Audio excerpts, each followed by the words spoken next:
ममता बनर्जी जिन लोगों को लेकर के आई हैं उनकी शिकायत है कि या तो मेरा नाम या मेरे पिता का नाम या मेरे परिवार के भीतर किसी का नाम कट गया है या फिर उसको मृतक घोषित कर दिया गया है।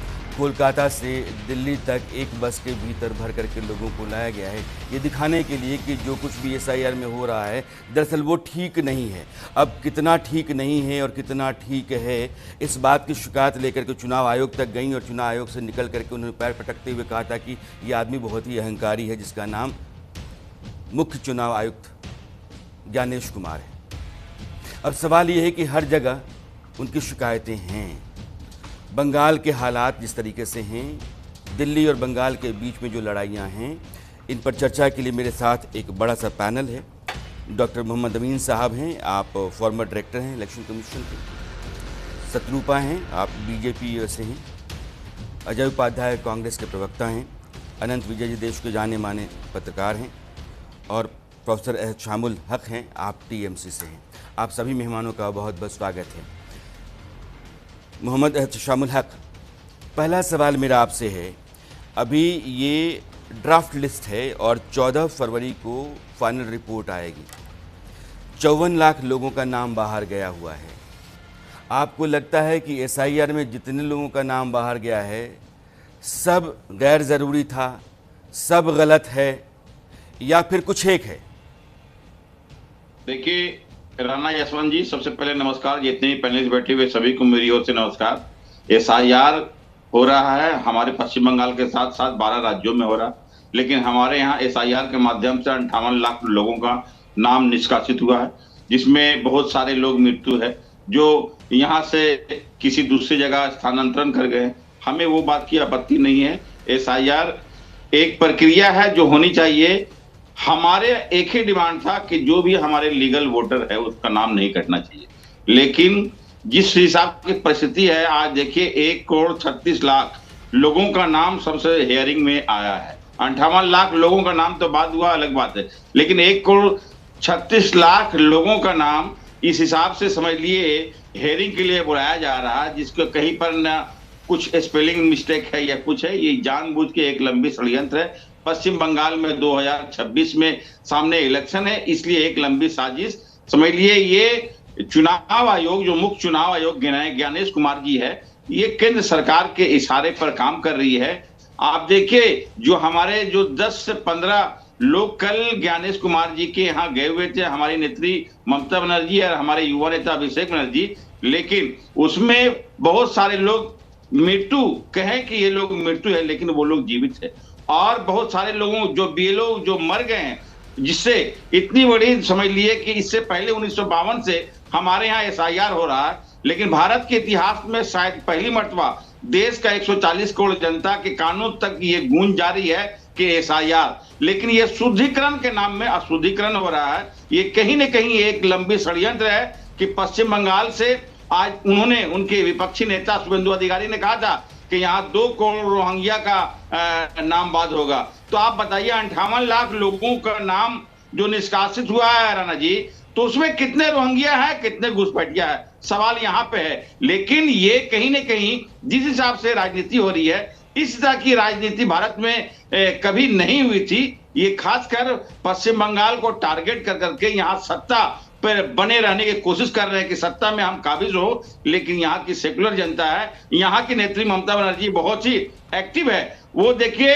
वो सामने आके लड़ना चाहती है। मैं एक बार शत्रुपा से आपके सवालों का जवाब ले लूं या जो कुछ आरोप आप लगा रहे हैं उस पर सफाई उनसे ले लूं। शत्रुपा, आपने सुन लिया, मुझे कुछ पूछने की जरूरत नहीं है।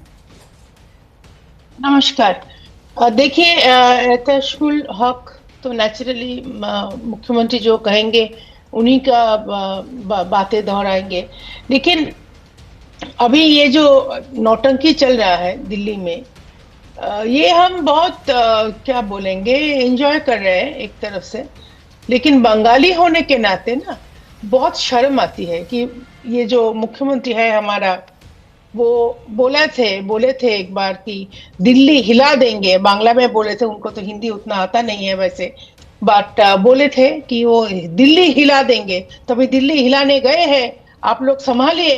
क्योंकि पुलिस से भी उनको नफरत है, जो सिक्योरिटी उनको दे रहे हैं, जेड कैटेगरी सिक्योरिटी होना है, उनसे भी वो झगड़ा कर रहे हैं। इलेक्शन कमीशन तो छोड़िए, वो तो पर्सनल अटैक्स करते हैं, इंसल्ट्स देते हैं। वो तो शायद ज्ञानेश कुमार को he should have been used to by now. हमारा तो हैबिट हो चुका है, वो हर एक चीज में इलेक्शन कमीशन को दोष देते हैं, कोर्ट को दोष देते हैं। कोर्ट को तो बोला है कि हमारा न्यायालय नहीं है, बीजेपी का कार्यालय है। तो हमारा देश का होम मिनिस्टर आए थे, स्वराष्ट्र मंत्री आए थे, उन्होंने बोला था कि देखिए, एक तो पहले ममता बनर्जी कॉन्स्टिट्यूशन के ऊपर है, तो उनका कोई कॉन्स्टिट्यूशन का बांधा नहीं है, मैंने उनका कोई कॉन्स्टिट्यूशन का कोई दायरे में उनको नहीं रहना है, वो थोड़ा सा ऊपर रहते हैं। और बाकी है कि वो जो अभी बोलेंगे, अभी हारने वाले हैं आगे, बोलेंगे कि कार्यकर्ता भी बीजेपी का है, क्योंकि हर एक सेंट्रल एजेंसी बीजेपी का है, कोर्ट बीजेपी का है। तो अब जब हारेंगे तो उनका कार्यकर्ता भी चले जाएंगे, मतलब बीजेपी ही होंगे। लेकिन ये जो उन्होंने कहा हक साहब ने कि लॉजिकल डिस्क्रिपेंसी के लिए जो 36 लाख लोगों को बुलाया जा रहा है, हियरिंग हो रहा है कि देखिए, वो लेफ्ट कॉलम और राइट कॉलम का शायद ये ज्यादा इलेक्शन कमीशन का जो रिप्रेजेंटेटिव वो अच्छे से समझा पाएंगे। लेकिन हमारे ज्ञान में इतना है कि अगर कोई स्पेलिंग मिस्टेक है या कुछ मैच नहीं हो रहा है, लेफ्ट कॉलम और राइट कॉलम आपको बुलाया जा रहा है, आपको कोई कॉरेस्पॉन्डिंग डॉक्यूमेंट लेके जाना है। अगर हो रहा है तो बस ठीक है, क्योंकि हमारा जो चीफ स्पोक्स पर्सन है बंगाल का, देवजीत सरकार, उनका बहुत सीनियर माता जी, उनको भी एम्बुलेंस में लेके जाना पड़ा था। स्वपन दासगुप्ता है, आप लोग सब उनका फेस पहचानते हैं, नेशनल में कभी बोलते थे, बहुत बड़ी लीडर है, उनको भी बुलाया गया। तो ठीक है, अभी बुलाया गया है, इट्स अ कॉन्स्टिट्यूशनल प्रोसेस, जाना चाहिए। ये थोड़ा ही कोई नाटक कर रहा है। लास्ट जो है, ये अभी रोहिंग्या खोजने बैठे हैं हक साहब, अभी खोजिए मत, क्योंकि फॉर्म 7 अभी निकलेगा, तब आपको रोहिंग्या पता चलेगा कि कब कहां आप लोग ने छुपा के रखा है। अभी तो रोहिंग्या की तरफ गए ही नहीं इलेक्शन कमीशन, अभी तो सिर्फ फॉर्म 7 भर के हमने दिया है कि ये नॉट रेसिडेंट ऑफ इंडिया है। बाकी तो पहले जो है वो तो सिर्फ ऊपर साफ हो रहा है, अभी तो रोहिंग्या निकलेगा। ठीक है, बस मेरे तरफ से। अनंत विजय, मोटे तौर पर चुनाव आयोग और केंद्र सरकार दोनों को ऐसा दिखाया जाता है कि ये दोनों आपस में एक साथ हैं, दोनों की साझेदारी है, सहमति है। ममता बनर्जी के जो पूरा जोर है इस बात पर है कि SIR के जरिए यह सरकार उनकी सत्ता को बंगाल में छीनना चाहती है। ये दीगर बात है कि 2016, 2021 के विधानसभा चुनाव या 2019 और 2024 के लोकसभा चुनाव जब भी हुए, बीजेपी ने पूरी ताकत लगाई, लेकिन ममता बनर्जी का किला वहाँ से वो ध्वस्त नहीं कर पाई है। इस बार वो कहीं ज़्यादा बेचैन है। दिल्ली में आकर के बंग भवन के बाहर अब पुलिस पहली बार उनकी अपनी तैनात हो रही है। दिल्ली पुलिस से जाकर के बाहर निकल के पूछ रहे कि भाई आप लोग क्यों परेशान करें हमारे लोगों को। वो काले कपड़ों में चुनाव आयोग तक जाती हैं। तो देश का मीडिया उनको देश भर में दिखाए, एक मैसेज जाए कि बंगाल के भीतर जो कुछ भी हो रहा है शायद गलत है। इसको आप कैसे पढ़ते हैं? बिटवीन द लाइन्स क्या है? देखिए यशवंत जी, आपने बहुत सुंदर तरीके से ममता बनर्जी की रणनीति को सामने रखा है। मैं जब बात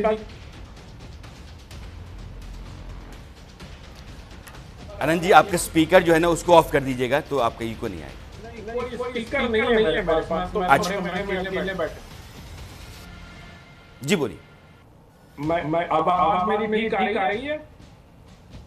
एको हो रहा है बहुत। अच्छा यशवंत जी, आप किसी और के पास चले जाइए, तब तक मैं अपना आपके पीसी कनेक्ट करवाता हूँ।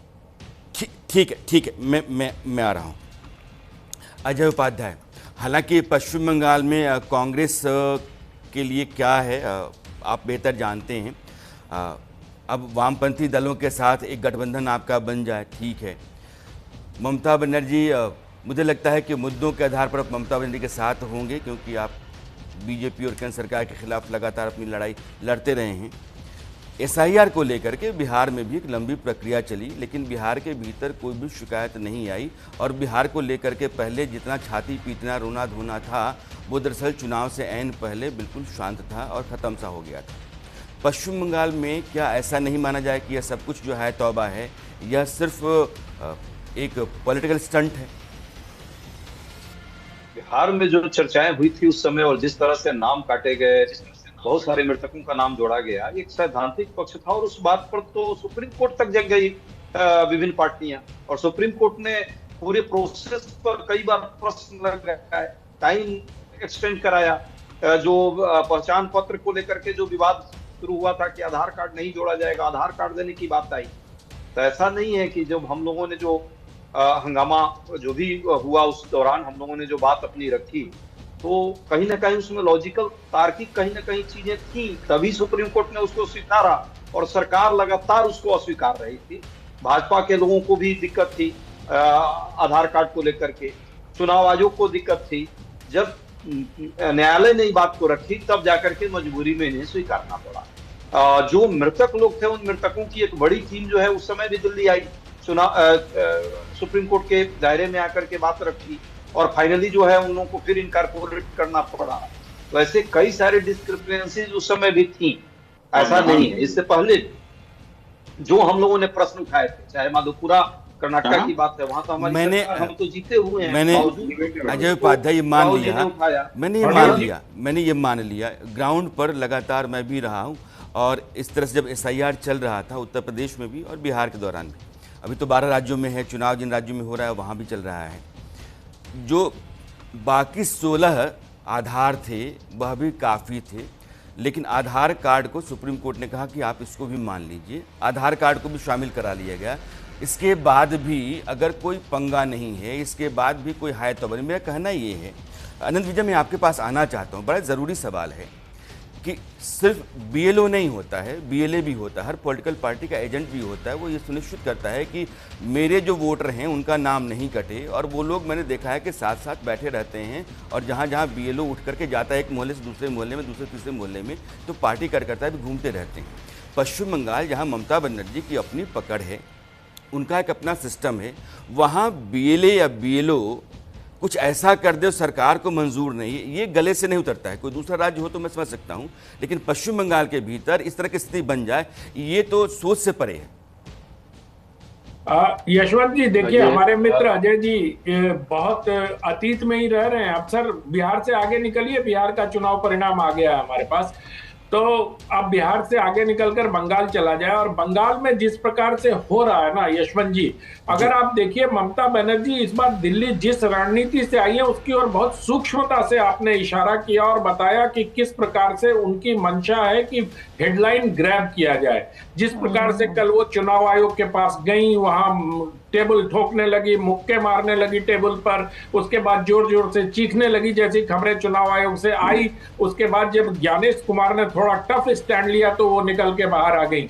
आज भी जिस प्रकार से दिल्ली पुलिस की सुरक्षा को छोड़ते हुए उन्होंने बंगाल से अपनी पुलिस बुला ली और दोनों में एक विवाद का कारण बनाने का प्रयास किया, और कल जब ममता बनर्जी का पिटीशन सुप्रीम कोर्ट में आने वाला है, तो यशवंत जी मैं आपके चैनल पे यही बताना चाह रहा था कि कल ममता बनर्जी स्वयं सुप्रीम कोर्ट में उपस्थित होने वाली है। वो खुद जाएंगी, अपीयर करेंगी वहां, और अभी उनके सिक्योरिटी Z+ प्रोटेक्टी है, इसलिए सुप्रीम कोर्ट की सिक्योरिटी ने, ऐसा मुझे बताया गया है अभी, कि उनको क्लियरेंस दे दिया है कि आप कल आइए। कल आप समझिए सुप्रीम कोर्ट के सामने बाहर क्या ड्रामा होने वाला है, किस प्रकार की गतिविधियां चलने वाली हैं। उसके ठीक पहले अभी कल्याण बनर्जी ने थोड़ी देर पहले कहा है कि हम ज्ञानेश कुमार के खिलाफ इंपीचमेंट मोशन लाने जा रहे हैं। तो क्या संवैधानिक पद पर रहने वाले व्यक्तियों को इस प्रकार से धमकाने की प्रवृत्ति हमारे देश में बढ़ती जा रही है? अभी आपने देखा दीपस्थानम में जब हाईकोर्ट के जस्टिस ने एक फैसला दिया तमिलनाडु में, तो उनके खिलाफ यहाँ पर संसद में नो कॉन्फिडेंस मोशन लेके आ गया। तो क्या अब संसद और कानूनी कार्रवाई तक तो ठीक था, लेकिन क्या अब संवैधानिक पदों पर बैठे व्यक्तियों को डराने के लिए इस प्रकार की रणनीति का इस्तेमाल विपक्ष करेगा? पता नहीं। 75 वर्षों के बाद, जब हमारा गणतंत्र आज 75 वर्ष का हो गया, उसके बाद भी हम इन्हीं मसलों में उलझे हुए हैं। मुझे पता नहीं चलता कि ममता बनर्जी को समस्या क्या है। मतदाता सूची के शुद्धिकरण में।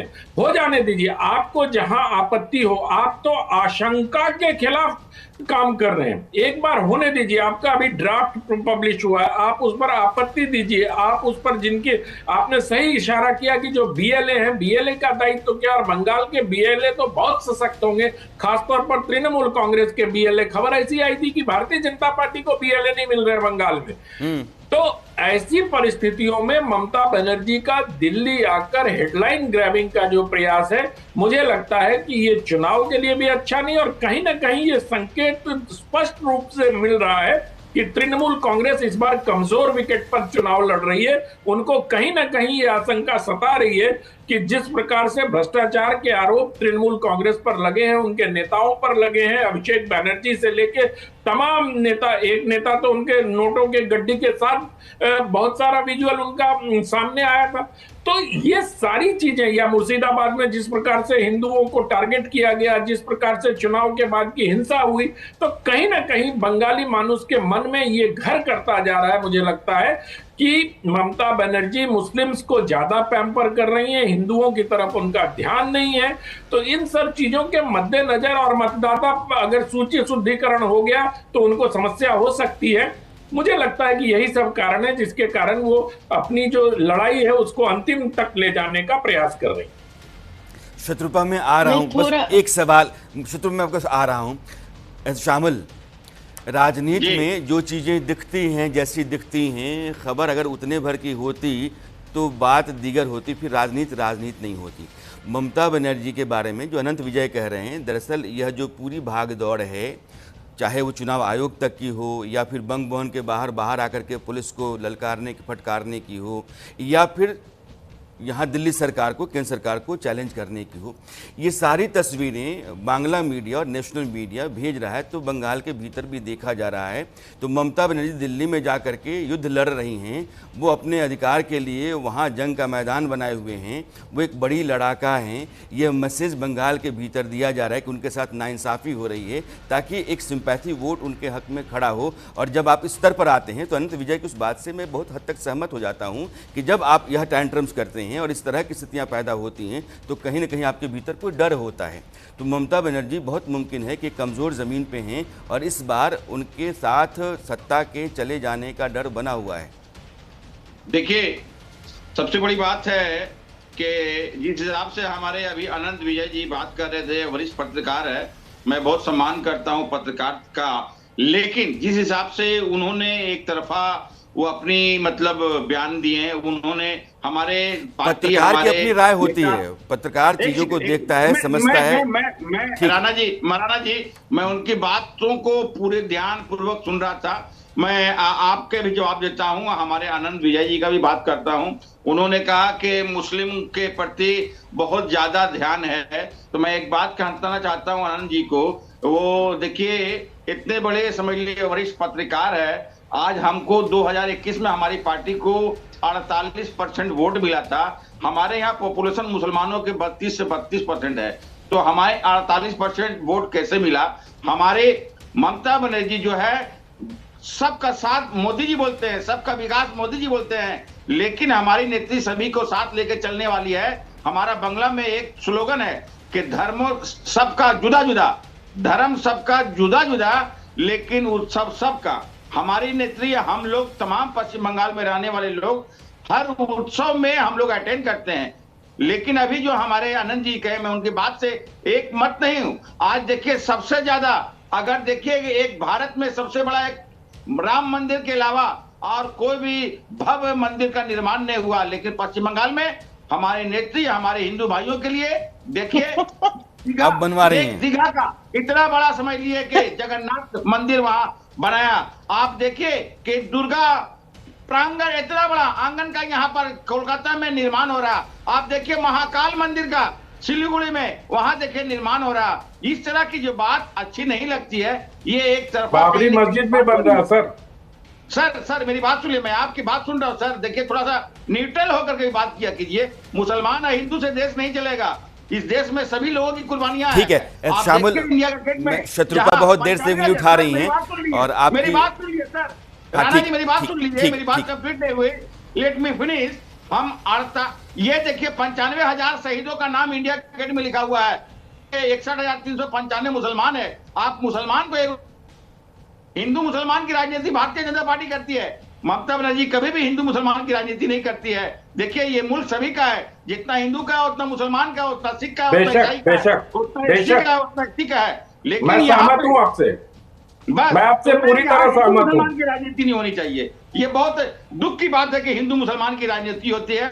ममता बनर्जी सबका साथ करती है। ठीक है। और देखिए उन्होंने 94 योजनाएं आपकी अनंत विजय से भले असहमति हो, लेकिन आपकी बात के साथ उन्होंने अपनी सहमति, अपनी रजामंदी जताई है। बिल्कुल सहमत हूँ राणा जी, बिल्कुल सहमत हूँ इनसे। ये देश सबका है, ये हिंदुओं का भी है, मुसलमानों का भी है।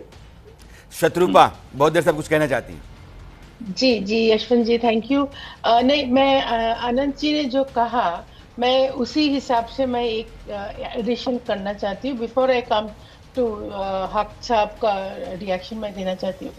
एक बात है कि ये जो इतने इश्यूज अनंत विजय जी ने लिस्ट करके दिया है जी, मुर्शिदाबाद राइट या पार्थ चैटर्जी का घर से इतना पैसा, या फिर ओवरऑल इतना करप्शन, या पार्थ चैटर्जी के मित्र के यहाँ से भी जी, पार्थ चैटर्जी के घर से लेके उनके मित्र से। अच्छा ठीक है शामिल, अब उस पर मत बोलने दीजिए मुझे। हाँ बोलिए शत्रुपा। हाँ, और ये जो अपीजमेंट के बारे में मैं इतना कह दूं कि अपीजमेंट तो हो रहा है, इतना अपीजमेंट हो रहा है कि अभी उनको ही खुद, ममता बनर्जी बहुत शातिर पॉलिटिशियन है, उनको अभी याद आया 15th ईयर ऑफ पावर में कि शायद ज्यादा हो गया है। तो फिर बेचारा जगन्नाथ जी तो इतना चौकित है कि उनको एकदम पुरी से निकाल के बाहर खींच के दीघा लेके आया। कालीघाट में माँ काली ने तो फाइल छोड़ ही दिया है, और बाकी रहा बेचारा अभी माँ दुर्गा को जैसे परेड करवाया हर साल, तो माँ दुर्गा भी शायद साथ नहीं देंगे। तो अभी वो बेचारा, अभी ममता बनर्जी चला गया महाकाल को घसीटने के लिए। तो ये सब शातिर पॉलिटिशियन है ममता बनर्जी, उनको पता है कि बहुत ज्यादा हो गया है पश्चिम बंगाल में राजनीति और बाकी राज्यों से अलग नहीं है। आपको हाँ, मैं थोड़ा सा एक लाइन में बता दूं, ये जो बड़ा बातें हक साहब ने कर रहा है कि ये बंगाल का स्लोगन है, बंगाल का ऐसा कोई स्लोगन नहीं है। ये सब ममता बनर्जी जैसे पूरा बांग्ला भाषा का बर्बादी कर रहा है। शत्रुपा मैं आता हूं, चूंकि अमीन साहब बहुत देर से बैठे, मैं अजय के पास भी जाना चाहता हूं। अमीन साहब चूंकि फॉर्मर डायरेक्टर हैं इलेक्शन कमीशन के। अमीन साहब, एक बड़ा गंभीर सवाल जितनी पॉलिटिकल पार्टी जो अपोजिशन में हैं वो इलेक्शन कमीशन के ऊपर रखती हैं या करती हैं कि चुनाव आयोग केंद्र सरकार के हाथों की कठपुतली है। अलग अलग राज्यों में चुनाव जीतने का वो औजार बन गया है। चुनाव आयोग के ऊपर केंद्र सरकार का इतना दबाव है कि केंद्र जो चाहता है चुनाव आयोग यही कहता है और वही करता है। ममता बनर्जी भी दिल्ली में आई हैं, तो जितना कुछ वो कह रही हैं या सुना रही हैं वो सब कमोबेश यही मिला करके है। नहीं, मैं ये जानना चाहता हूँ कि ये इलेक्शन कमीशन का जो काम है, चाहे वोटर लिस्ट का हो या इलेक्शन कराने का काम हो, कोई आज से नया काम तो हो नहीं रहा। आप देखेंगे राणा साहब की 51-52 से हिंदुस्तान के अंदर चुनाव हो रहा है जब से आज़ादी मिली है, और हमारे निष्पक्ष चुनाव होते रहे हैं। बहुत सरकारें आई, कई बार कांग्रेस रही, कई बार और भी दल आए और सेंटर में, लेकिन कभी भी किसी ने इस तरह की बात नहीं की जितना कि अब इधर कुछ सालों से सुनने को मिल रहा है कि इलेक्शन कमीशन जो है वो सरकार का पिट्ठू है, उनके लिए वोट चुराता है, और इलेक्शन कमीशन शाह कमीशन है, इलेक्शन कमीशन जो है मोदी कमीशन है। मैं आपको याद दिलाना चाहूँगा, पिछला जो असेंबली का इलेक्शन लड़ा था ममता जी ने, और ममता जी वहाँ हार रही थी, वो हारी हैं वहाँ पर अपना पहला इलेक्शन एमएलए का, और ये बाई इलेक्शन में जीत के दोबारा आई हैं। तो जब उस वक्त ये हार रही थी, उस वक्त इन्होंने यही कहा था कि इलेक्शन कमीशन जो है मोदी कमीशन है, शाह के अंडर में काम करता है। वहाँ पे हमारे कोई सिक्योरिटी वालों ने गोली भी चलाई थी। रूल है, उसके तहत वो काम करते हैं और निष्पक्ष काम करते हैं। कभी भी किसी तरह की कोई बात नहीं हुई, लेकिन मैंने यही कहा था कि लगता है मुझे ये हार रही हैं, इस तरह बातें कर रही हैं, और वही हुआ कि वो इलेक्शन हारी। लेकिन जब बाई इलेक्शन जीत गई वो और चीफ मिनिस्टर बन गई, उसके बाद से उन्होंने कभी कुछ नहीं कहा। और आप देखिए, जैसे ही ये बंगाल के अंदर इलेक्शन की बात आई है, आपको सुनने को मिल रहा है हर तरफ कि ये इलेक्शन कमीशन जो है एसआईआर गलत करा रहा है। अरे भाई, एक चीज़ मुझे बताइए, एसआईआर की प्रक्रिया दुनिया जानती है, हर चीज़ डिजिटल हो रही है। पहले याद होगा ब्लैक एंड वाइट कार्ड मिलता था, आज हम कलर्ड कार्ड दे रहे हैं। चेहरे पहचान में नहीं आते थे, आज चेहरे पहचाने जा रहे हैं। हर चीज़ डिजिटल हो रही है। इस फॉर्म के अंदर है क्या, फॉर्म के अंदर मांगा जाता है आपका नाम, आपका फ़ोटो लेटेस्ट, और उसके साथ में आपका मोबाइल नंबर, आपके फादर का एपिक नंबर, मदर का एपिक नंबर, इससे ज़्यादा तो कुछ माना नहीं जाता, और आपका एड्रेस मांगा जाता है। और मैं आपको एक चीज़ बता दूं, आपके दर्शकों को मैं याद दिलाना चाहता हूं कि किसी तरह की कोई परेशानी की बात नहीं है। इलेक्शन कमीशन अपना काम करता है। पहली बार आज़ादी के बाद उन्होंने एक काम किया, ये जो इस तरह से इलेक्शन कमीशन को बदनाम किया जा रहा था, वरना हमारे BLO जाते थे, डोर टू डोर काम होता था, वोटर बनते थे, लोग वोट डालते थे। अब की बार BLAs को डाला गया, हर स्टेक होल्डर को, यानी पार्टी जो रजिस्टर्ड है हमारे इलेक्शन कमीशन में, चाहे वो स्टेट में या सेंटर में, उनको अधिकार दिए गए और निर्वाचन अधिकारी के द्वारा कि आप 2 अपने BLOs हर BLAs के साथ लगा सकते हैं कि देख सकें कि उनकी पार्टी के वोट तो नहीं कट रहे, उनका कोई काम गलत तो नहीं हो रहा। अब जब हर वक्त वो वॉच कर रहे थे, उसके दौरान अगर ये कमियां पाई गई, हाँ मैं समझ सकता हूँ 1-2% ऊपर नीचे हो जाता है, लेकिन इतना बड़ा कोई गलत काम नहीं हो रहा है। मैं आपको आज बता रहा हूँ, कल को वोटिंग है और आज कुछ लोग वोटर शिफ्ट हो जाते हैं, कुछ वोटर डेथ हो जाती है, तो ये तो काम चलता रहता है ऊपर नीचे। लेकिन ये कहना इस तरह से कि लाखों वोट हमारे काट दिए गए, उंगली मत उठाइए, पहले सुन लीजिए, हम बहस नहीं कर रहे हैं आपसे। सुनिए एक मिनट, तो क्या है इसमें जो वोट काटे गए हैं उसमें घबराने की बात नहीं है।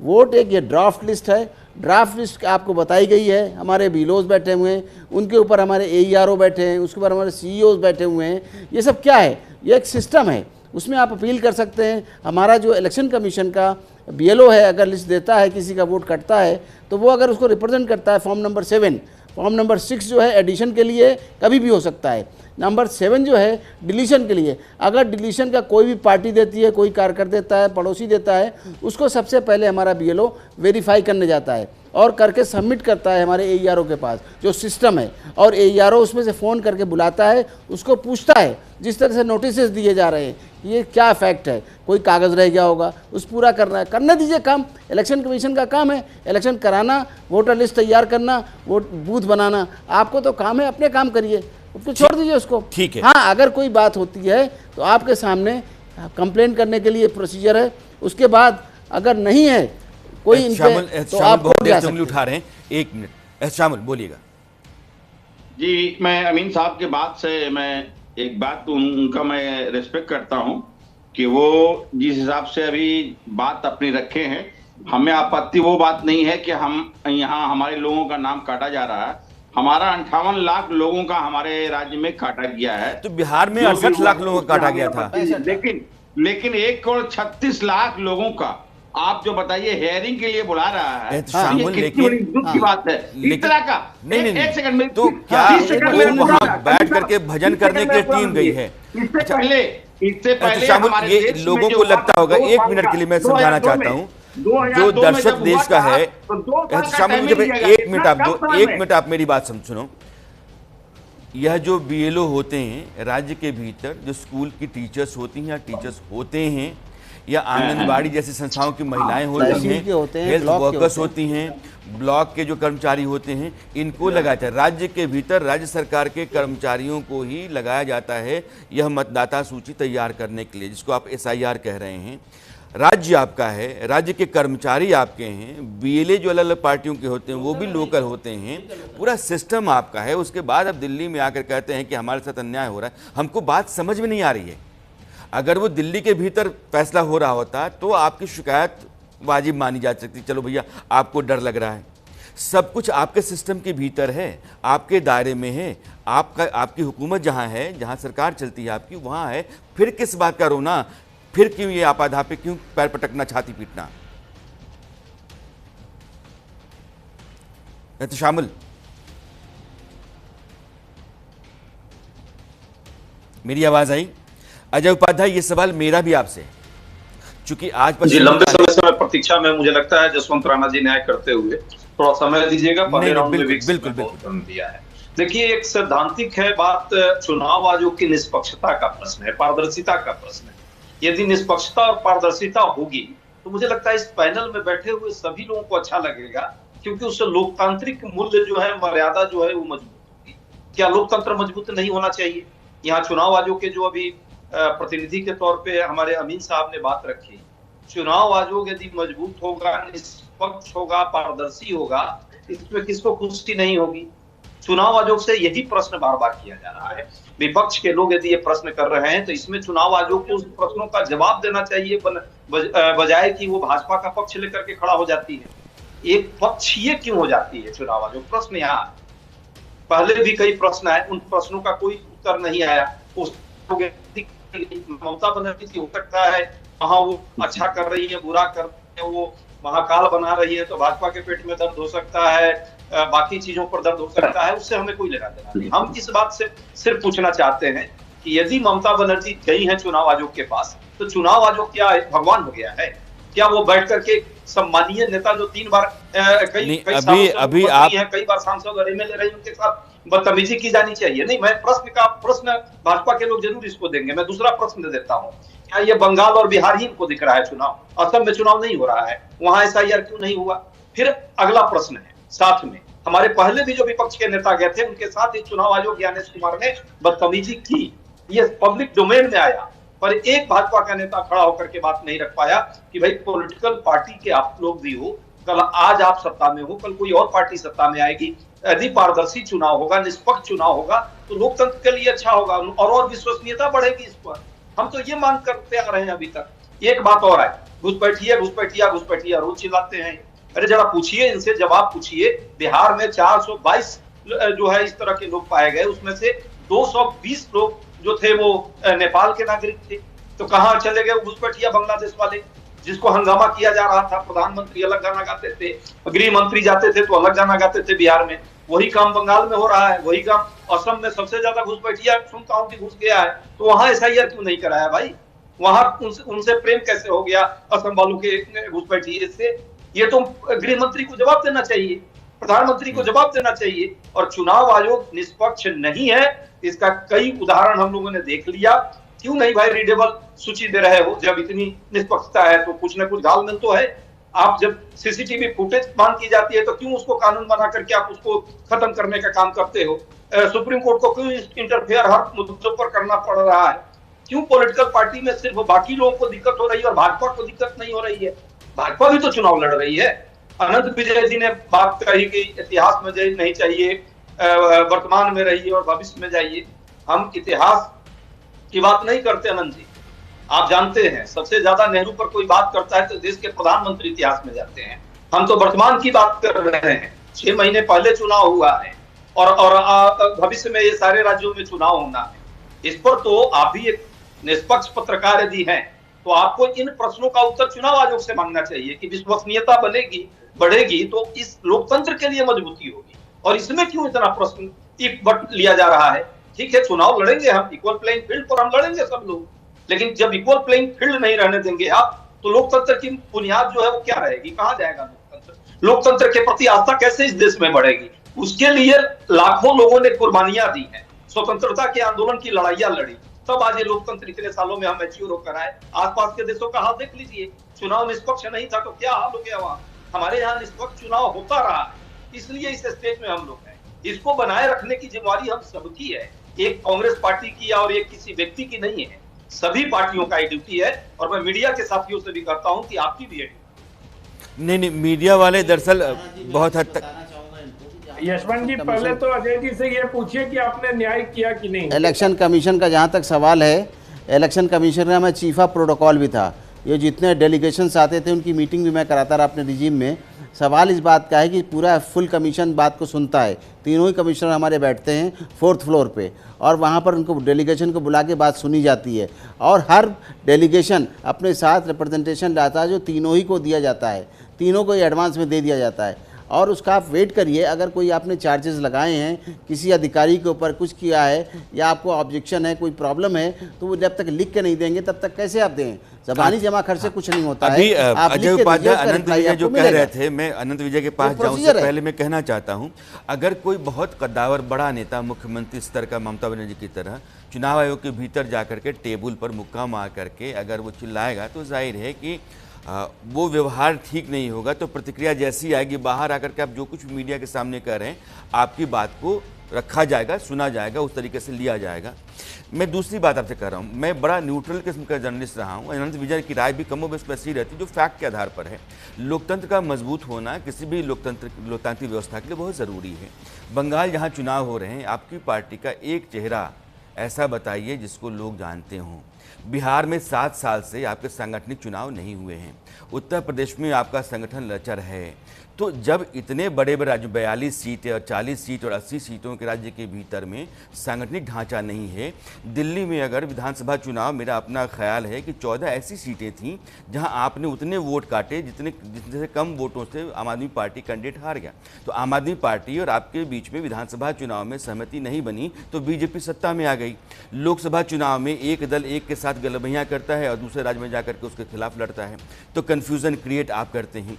लीडरशिप का, स्ट्रैटेजी का, लोकतांत्रिक व्यवस्था में चुनाव लड़ने का जो एक बंदोबस्त होना चाहिए या जो सिग्नल देना चाहिए, वो दरअसल आपकी पार्टी बार बार देने में नाकाम रहती है। सवाल करना, आरोप लगाना यह आसान होता है, लेकिन कभी कभी अपने भीतर भी एक बार झांकना चाहिए। हाँ बोलिए अजय, चूंकि अनंत भैया के पास जाना है। मौका दें तो मैं इस पर जवाब दूं। अच्छा लगा, आपका यह प्रश्न एकदम क्रिटिकल है और एज अ पत्रकार आपको जरूर पूछने का अधिकार। पर आज चूंकि मुद्दा चुनाव आयोग है और चुनाव आयोग की विसंगतियों पर चर्चा हो रही है, उसके पक्ष और विपक्ष में अलग से यदि कांग्रेस पार्टी के संगठनात्मक ढांचे पर, कांग्रेस पार्टी के परफॉर्मेंस पर, कांग्रेस पार्टी की बुनियादी मुद्दों पर या सिद्धांतों पर चर्चा होगी तो जरूर मैं उस पर डिटेल्स में चर्चा करूंगा। ठीक है। हाँ, ये जरूर है, आपका कंसर्न एक नागरिक की हैसियत से या पत्रकार की हैसियत से होना चाहिए, पर उतना होना चाहिए जितना से लोकतांत्रिक प्रक्रिया में वो पॉजिटिव रोल में आए। और मैं आपको हमेशा न्यूट्रल मानता हूं, आज भी मानता हूं। पर आज जो जिस तरह से मीडिया का, मतलब एक जसवंत राणा जी सिर्फ नहीं है, हमने बहुत सारे, नाम किसी चैनल का लेना आपके चैनल पर उचित नहीं है, आए दिन सुबह से शाम तक जो गाना गाए जा रहे हैं, जो कीर्तन हो रहे हैं, और बहुत सारे विश्लेषक के हैसियत से भी यहाँ बैठ करके जो चर्चाएं रोज करते हैं, आज भी मुद्दा इन लोगों के लिए विपक्ष है। सरकार से प्रश्न पूछना या तो मजबूरी है कि वो नहीं पूछ पा रहे हैं, दबे हुए हैं, या किसी दबाव में है, अब ये मैं नहीं कहूंगा, लेकिन पूरा देश देख रहा है और मीडिया की कितनी हरास हुई है और कितना हरासमेंट हो रहा है इस सरकार के द्वारा। इसमें वो मसला फिर अजय चर्चा में, फिर ये बहस आगे निकल जाएगी। मेरे पास 2 मिनट का है। मैं भी पत्रकार हूँ, अनंत विजय भी पत्रकार हैं, और हम दोनों के ऊपर कमोबेश आपका सवाल है, और फिर इस बहस में हम आएंगे तो बात लंबी जाएगी और दूर तक जाएगी। मैं चाहता हूँ कि मैं 2 मिनट में कंक्लूड करूँ। अनंत विजय के पास जाना मुझे। शत्रुपा 1 मिनट आपके पास है, आप बोल लीजिए। कांग्रेस का दर्द समझ सकता हूँ, मैं महसूस करता हूँ। बेचारा एक जमाना ऐसा था कि देश चलाता था, अभी है ही नहीं कुछ, तो टीवी में आके थोड़ा सा भड़क लेते हैं, भड़कने दीजिए। लेकिन मुझे ममता बनर्जी के बारे में थोड़ा सा बताना है। जैसे आनंद जी कह रहे थे, मैंने भी बोला कि बहुत शातिर पॉलिटिशियन है, उनको पता है कहाँ से क्या हो सकता है, किसका कैसा रिएक्शन हो सकता है। तो ये जो विक्टिम कार्ड अभी ये शी इज प्लेइंग, पहले एक बार 21 में उनका टांग टूट गया, टूटा कि टूटा नहीं उसका तो अलग सा डिबेट है, लेकिन जब रिजल्ट अनाउंस हुआ तब उनका टांग ठीक हो गया। तो अभी ना पश्चिम बंगाल का जो जनता है उनको समझ में आ गया, तभी पश्चिम बंगाल छोड़ के वो दिल्ली में, आप ये कह रहे हैं कि पिछली बार जो दांव चला था वैसा ही कोई दांव वो तलाश नहीं है। अनंत भैया, चलते चलते मैं आपकी राय जानना चाहता हूँ।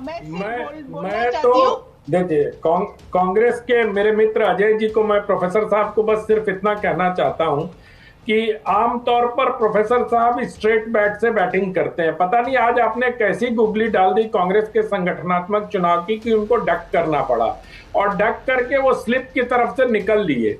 तो आमतौर पर ऐसा नहीं होता है, लेकिन आपने ऐसी कमजोर नस दबा दी राणा जी। थोड़ा तो ध्यान रखा करिए, कांग्रेस के प्रति थोड़ा सॉफ्ट रहिए। और एक अंतिम बात कहना चाहूंगा अजय जी, आपके लिए और आपकी पार्टी के लिए, इमरजेंसी में भी पत्रकारिता को कोई दबा नहीं पाया। अब भी किसी की हैसियत नहीं है कि पत्रकारिता को दबा दे। जो सच कहने वाले लोग हैं वो कहते रहेंगे, आप मीडिया पर आक्रमण करते रहिए। नहीं आप ठीक है अजय, चूंकि मेरे पास हमारे बड़े भाई लेकिन बड़े भाई वो दुख लगा है, बड़े भाई हमारे, उनका बड़ा सम्मान करता हूँ।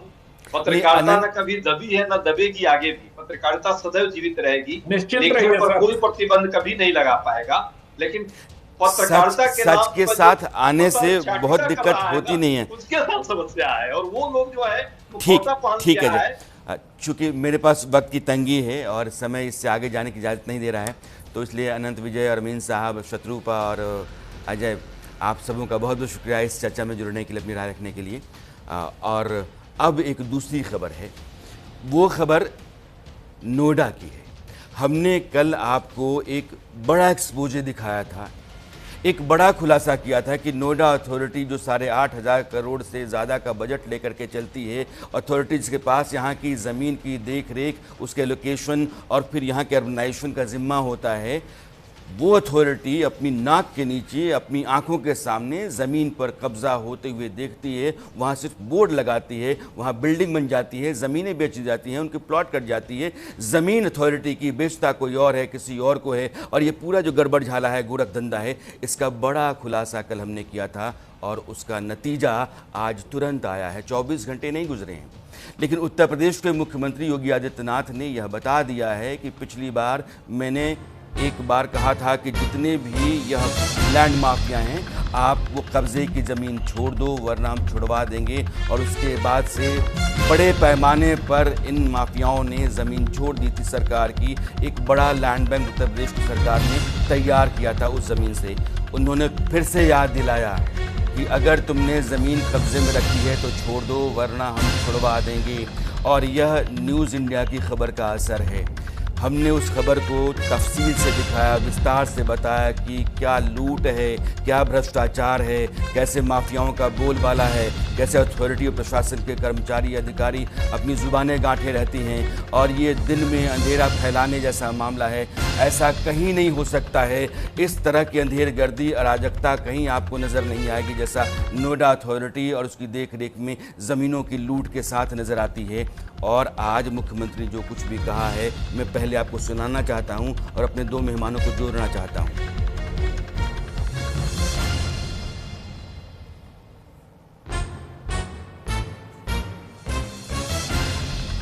योगी आदित्यनाथ का बयान बहुत छोटा है, 25-30 सेकेंड का वो बयान है। मैं बयान आपको सुनाना चाहता हूं। पहले बयान सुनिए, फिर मैं अपने मेहमानों को जोड़ता हूं। 24 घंटे का समय दे रहा हूं। उत्तर प्रदेश के अंदर जिस भी सरकारी भूमि पर किसी भूमाफिया ने कब्जा किया है उसको तत्काल छोड़ दें। 24 घंटे के बाद जब हम कार्रवाई करेंगे तो उसको जमीन तो छोड़नी ही पड़ेगी, लेकिन साथ साथ उसने जो कमाई की होगी उसको ब्याज सहित हम वसूली करेंगे। मुख्यमंत्री को न्यूज़ इंडिया की आवाज़ सुनाई पड़ी। मुख्यमंत्री को यहाँ धांधली, लूट, ज़मीन की, लैंड माफिया का बोलबाला समझ में आया। उन्होंने अपना ऐलान सुनाया। लेकिन जब यही अथॉरिटी के कर्मचारी अधिकारी पहुँचते हैं उस कब्ज़े को खाली कराने के लिए, तो क्या तस्वीर उभरती है, यह भी मैं आपको दिखाना चाहता हूँ। मेहमानों को जोड़ने से पहले आज ही हमारी रिपोर्ट के बाद, हमारे खुलासे के बाद वहाँ अथॉरिटी के कर्मचारी अधिकारी लाव लश्कर के साथ दल बल लेकर के पहुंचे कि अवैध कब्जा हटाया जाए। लेकिन वहां आगे हरी हरी टोपी पहने तथाकथित किसान। मैं चाहता हूं पीसीआर से कि आप वीडियो दिखाइए और अथॉरिटी के कर्मचारियों के सामने वो हरी टोपी वाले किसान आ गए, सो कॉल्ड। मैं समझ नहीं पा रहा हूं कि जो ज़मीन किसानों की है, जो ज़मीन किसानों की होनी चाहिए, उस ज़मीन पर लैंड माफिया कब्जा किए हुए है। वहाँ उसने मकान बना रखे हैं, अपार्टमेंट्स हैं, फ्लैट्स हैं और उसको बेच रहा है। आप माफिया के साथ हैं या किसानों के साथ हैं, या फिर माफिया ने आपको आड़ बना करके अथॉरिटी के सामने खड़ा कर दिया है, या फिर अथॉरिटी और माफिया दोनों की मिली भगत का नतीजा है कि यह हरी टोपी पहन करके सो कॉल्ड किसान आकर बीच में खड़ा हो जाते हैं कि हम ऐसा नहीं होने देंगे। खेल बहुत बड़ा है, लेकिन खेल हम भी समझते हैं और इस खेल का हर दांव जानते हैं। जब तक यह पूरा कब्जा नोएडा अथॉरिटी के भीतर सही हाथों में, सरकार के पास चला नहीं जाता है, ये सारी कलई हम उतारते चलेंगे। हमारे साथ उत्तर प्रदेश के फॉर्मर डीजी आर.के. सिंह, जो आर.के. सिंह साहब सुप्रीम कोर्ट के वकील हैं, और डी.एस. चौहान साहब फॉर्मर डीजीपी उत्तर प्रदेश हैं। आप दोनों मेहमानों का बहुत बहुत स्वागत है। चौहान साहब, चूंकि आप, जब मैं एक्सपोजे कर रहा था तो आप पैनल पर थे और आप सब कुछ सुन रहे थे, देख रहे थे।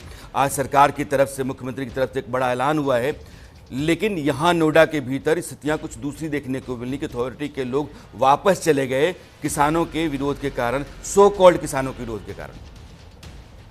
यशवंत जी, सर्वप्रथम तो मैं न्यूज़ इंडिया 24/7 को बधाई दूंगा कि आज के दौर में इन्वेस्टिगेटिव जर्नलिज्म इस तरह की बहुत कम चैनल्स करते हैं, बहुत कम पत्रकार करते हैं। आप एडिटर इन चीफ है, आपने अपने रिपोर्टर्स को ये ताकत दी कि ये सच्चाई उजागर कर सकें और बहुत एविडेंस के साथ में उन्होंने ये रिपोर्ट बनाई है। आपने इसको प्रकाशित किया, कल मैं बहुत गौर से देख रहा था और आपकी रिपोर्ट की क्वालिटी की वजह से इसका मुख्यमंत्री जी ने संज्ञान लिया है। मैंने उनकी कार्यशैली नज़दीक से देखी है।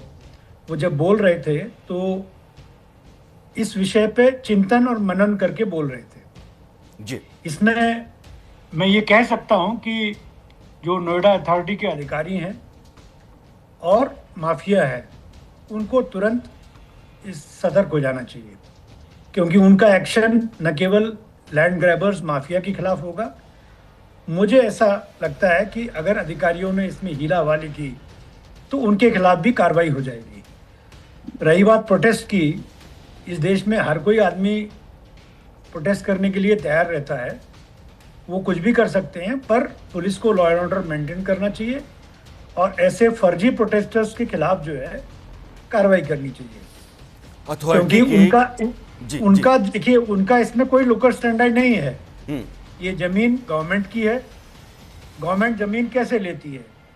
सिटीजन के कंट्रीब्यूशन पर, जो टैक्स देती है सिटीजन, उसके आधार पर government of UP Noida authority को बजट देती है, उससे आधार पर ये लैंड लेते हैं, लैंड बैंक बनाते हैं और उसके बाद में फिर अलग अलग कैटेगरीज में देते हैं, कमर्शियल में, हाउसिंग में, इंस्टीट्यूशन में।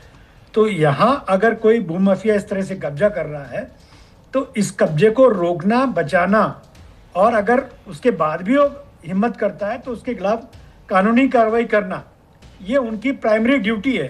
प्राइमरी ड्यूटी ये उनके चार्टर में है और ये जिम्मेदारियों का एहसास, मुझे लगता है कि सब जानते तो होंगे कि उनको करना क्या है, लेकिन करते नहीं हैं और नहीं करने के कारण ही हम आपको बता रहे हैं कि ये अजीब सी साठगांठ है, एक बहुत ही ख़तरनाक साजिश है और उसकी तस्वीरें, उसके सारे सबूत, दस्तावेज और ज़मीन पर जो हालात हैं सब हमने दिखाए हैं। आर.के. सिंह, आप तो बहुत जाने माने वकील हैं, सुप्रीम कोर्ट के वकील हैं। यहाँ खसरा जो कहता है किसी अथॉरिटी की ज़मीन है, नोएडा अथॉरिटी की ज़मीन है, वो आकर के कोई और बेचता है, किसी और के नाम बेचता है। कॉन्ट्रैक्ट दो पार्टियों के बीच में होता है। जो पार्टी कॉन्ट्रैक्ट करती है वो ज़मीन नहीं बेचती है, कुछ दूसरे लोगों को बुला के लाती है, सो कॉल्ड किसान होते हैं, वो ज़मीन रजिस्ट्री कर देते हैं। जब लिखा हुआ है कि ये ज़मीन अथॉरिटी की है, फिर वो ज़मीन किसी और के ज़रिए किसी और को रजिस्ट्री कैसे हो जाती है, समझ में नहीं आता है। समझ से पढ़े, उस तरह के बहुत सारे गड़बड़ जाले हैं। राणा साहब, thank you very much. Indeed, मैं आपको वाकई, आप बिल्कुल, जितनी भी बड़ाई की जाए इस चैनल की बहुत कम है जो आपने इस विषय को उठाया है।